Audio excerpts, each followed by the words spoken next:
আমরা আসলে প্রথমে আমাদের কমিটুলা ফায়ার স্টেশন সংবাদ পাই, সিনিয়র এসও নাহিদ মামুর নেতৃত্বে প্রথম ইউনিট আসে। পরবর্তীতে আগুনের ব্যাপ্তি বড় দেখে নিয়ারেস্ট ফায়ার স্টেশন বারিদারাকে সংবাদ দেয়। আমরা খুব রেপিডলি রেসপন্স করি, কারণ আমরা জানেন আজকে শুক্রবার ছিল, রাস্তাঘাট জ্যাম কম ছিল, যার ফলে কিন্তু আমরা খুব অল্প সময়ের মধ্যে আগুনটা কন্ট্রোল করতে পেরেছি এবং কোনো প্রকার ক্যাজুয়ালিটি ব্যক্তি দেখে আমরা আগুনটাকে টোটালি এক্সটিংগুইশ করেছি আর কি। এলাকায় পানির একটা সংকট রয়েছে, সঠিক সঠিক আপনারা সঠিক বলেছেন, কারণ এলাকা আজকে থেকে না, অনেক আগে থেকেই পানির সংকট আছে এখানে। এরপরে আমরা সর্বোচ্চ চেষ্টা করেছি, আশেপাশে যতগুলো বিল্ডিং ছিল সেখান থেকে আমরা আন্ডারগ্রাউন্ড ট্যাঙ্কি থেকে আমরা পানি নিয়েছি এবং সেখান থেকে আমরা এই পানি দিয়ে আমরা আগুন নির্বাপন করেছি আর কি। আগুনের সূত্রপাতটা কীভাবে হয়েছে জানা গিয়েছে? আসলে আগুনটা যেহেতু শুক্রবার, সম্ভবত তাদের যে স্টোরটা এটা বন্ধ ছিল।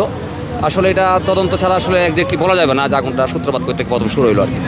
টানা তৃতীয়বার অর্জন করেছে দেশের সেরা সুপার ব্র্যান্ড স্বীকৃতি বসুন্ধরা টিস্যু। এখানে আসলে আমরা প্রথম থেকে স্টার্টিং থেকে খুঁজতেছিলাম যে এই ফ্লোরের মালিককে, আসলে ওনাদেরকে আমরা পাই নাই এখনও। আসলে মালিক হইলে বুঝতে পারতাম, যেহেতু এখানে ইন্টেরিয়র ডিজাইন যেগুলো করে ককশিট, প্লাইউড, মেলামাইন এগুলা সবগুলো স্টোর করা ছিল। এখানে আসলে একজাক্টলি ক্ষতির পরিমাণ কত আসলে বলা কঠিন, আমরা তদন্ত সাপেক্ষে বলতে পারবো না। এগুলো হাইলি ফ্লেমেবল, যেগুলো আমরা ইন্টেরিয়র ডিজাইনের জন্য রাখি, ককশিট, প্লাইউড, মেলামাইন বোর্ড এগুলো ছিল স্টোরেজ, যার ফলে আমাদের আগুনটা একটু ব্যাক পেতে হয়েছে। স্মোক বেশি ছিল, যার ফলে আমরা ব্রিদিং অ্যাপারেটাস নিয়ে কাজ করেছি, যার ফলে আমাদের সবচেয়ে বড় অ্যাচিভমেন্ট যেটা, এখান থেকে আগুনটা অন্য কোথাও সরতে পারে নাই, যে পার্শ্ববর্তী বিল্ডিংয়ে ইয়া করা।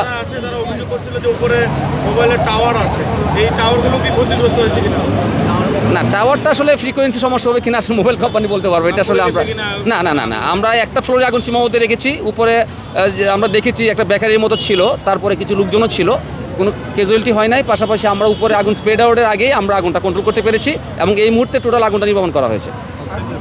নির্বাপনের ব্যবস্থা ছিল কিনা? না, আমাদের চোখে প্রাথমিকভাবে কোনো ধরনের কোনো ব্যবস্থাপনা আমরা দেখি নাই।